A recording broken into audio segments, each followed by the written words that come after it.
Você sabia que o Yoda quase foi um macaco de fantasia e um anão de jardim?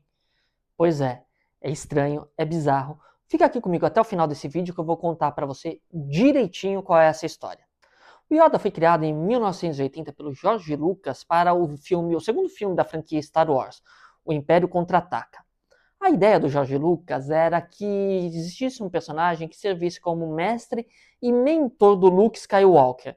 Afinal, o Obi-Wan Kenobi, que fazia esse papel no primeiro filme do Star Wars em 1977, morreu naquele filme. Então ele precisava de algum outro personagem para ensinar o Luke nos caminhos da força. Então o George Lucas fez o quê? Ele pediu para o Joe Johnston, que era o diretor de arte dos efeitos visuais, que fizesse alguns esboços de criação de personagens. Joe Johnston, você já ouviu falar desse cara? Ele depois virou diretor de cinema e fez filmes como Querido Encolher as Crianças, Jumanji e até o filme do MCU, Capitão América, o Primeiro Vingador. O Joe Johnston fez dezenas de desenhos assim e alguns ficaram meio esquisitos, mas todos entraram no cânone da franquia porque eles foram lançados num livro de esboços lá em 1980. Um desses personagens que ele desenhou era literalmente um anão de jardim, pelo menos uma das representações que a gente conhece hoje como anão de jardim, né? Que era um personagem baixinho, barbudo, com um chapéu pontiagudo. Depois de tantas ideias, decidiram que o personagem seria mais ou menos como ele é parecido hoje. A segunda etapa era fazer uma representação física desse desenho, uma representação em 3D. Lembrando que a gente estava ali no começo dos anos 80, não tinha computação gráfica que fizesse isso, tinha que ser uma modelagem na mão. Para esse trabalho, chamaram o Stuart Freeborn, que ele olhou no espelho, viu qual que seria a ideia desse personagem e falou assim, eu acho que esse personagem parece comigo. O que ele fez? Ele modelou o Yoda baseado na imagem dele. Vê aí se você acha que eles são parecidos. Eu acho que ficaram parecidos mesmo. Só que ele teve uma outra ideia. Falou assim, putz, esse personagem é um personagem super inteligente, super importante, personagem sábio. Eu preciso dar uma representação disso aqui na minha figura. E o que ele fez? Ele resolveu dar nesse personagem que ele criou, nesse personagem que ele modelou, o olhar do Albert Einstein, que era o cara que ele achava que era o mais inteligente de todos os tempos.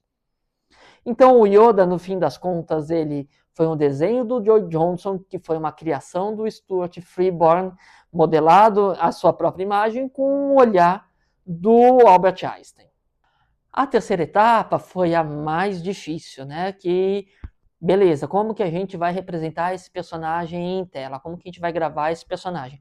De novo, lembrando que em 1980 não tinha computação gráfica para isso. Então tiveram algumas ideias e algumas que a gente vai descobrir que foram bem absurdas, como, por exemplo, colocar um macaco fantasiado para ser o Yoda no cinema. Claro que isso não ia dar certo, né? E aí, anos 80 não tinha muito essa preocupação com o direito de animais. Usava-se muitos animais de verdade nos sets de filmagem, nos filmes. Hoje em dia a gente não tem mais, hoje em dia é tudo computação gráfica, mas essa ideia, pelo menos, não foi para frente.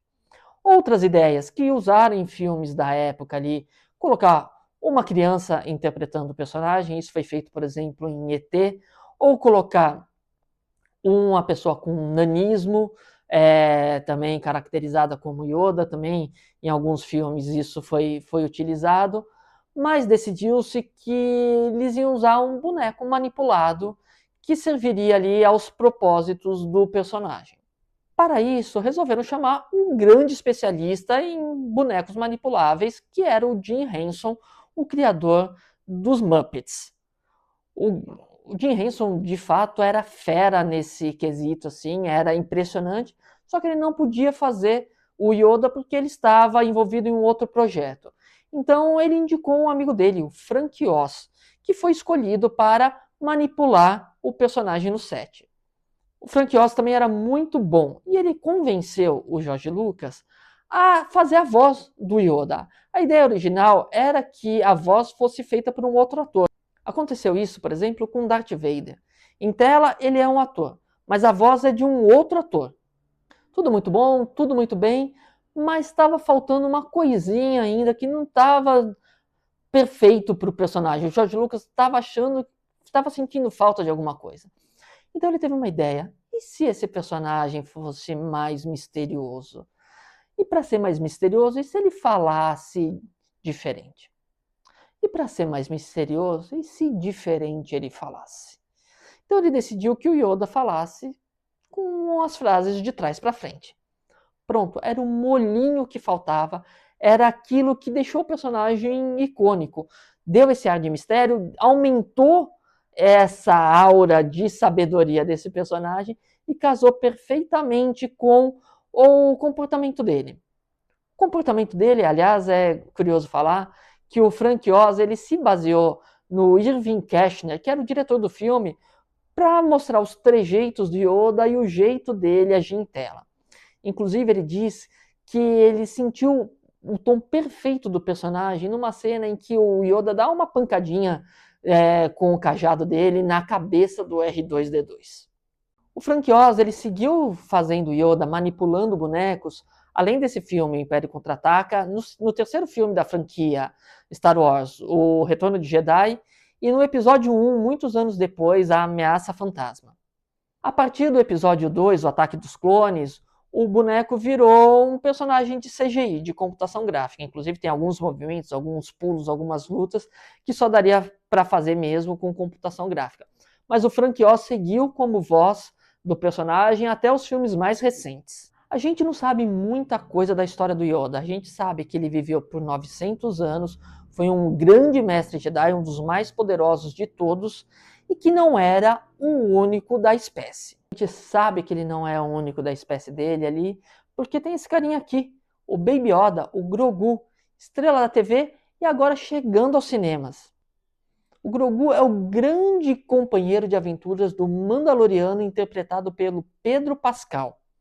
Mas teve um outro personagem dessa espécie aqui que apareceu na franquia e pouca gente sabe. É uma personagem feminina, a Yardley, que está no Conselho Jedi em Ameaça Fantasma e depois ela não é mais citada nos filmes da série. E para você, qual é o seu favorito? O Yoda original ou o Baby Yoda? Diz aqui pra gente nos comentários. E aproveita para seguir o Cinema de Segunda. Se inscreve no canal para você ter mais histórias e curiosidades de Star Wars, cinema e cultura pop.